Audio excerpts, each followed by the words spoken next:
اهل‌دین بهادرزاده فرزند رئیس شهر اصفهان بهاءالدین بهادرزاده در روز نخستین گسیل نوازکران و سفربری به خدمت حربی که در جماعت دهاتی وروح دایر شد، خواهش اختیاری در صف قواهای مسلح ادای خدمت نمودن را اظهار داشت.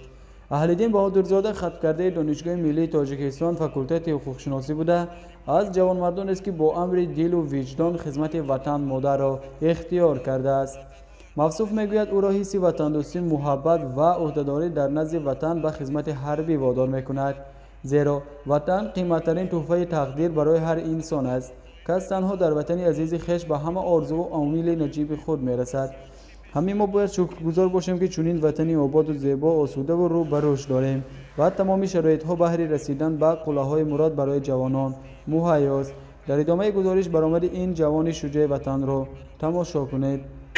وطن پس از ختم فاکولته حقوق‌شناسی دانشگاه ملی تاجیکستان تصمیم گرفتم که از جماعت دهاتی وروح به خدمت حربی سفربر شوم.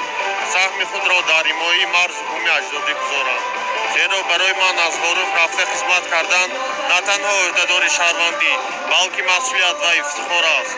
وروح سرخط سرحد و مرکز ننگ و ناموس است. غرور ملی و وطنداری ما پیش از همه در آن ظاهر می‌گردد که موقع رسمی دولتی خود را حمایت کنیم و سیاست پیشوای معظم ملت محترم امامعلی رحمان را جانبداری نماییم. مستحکمی اراده پدر، وطن پرستی و صداقت آن کس نسبت وروح نیرو و مسئولیت مرا بیشتر میکرد و این تصمیم برای ما افتخار و شرف است.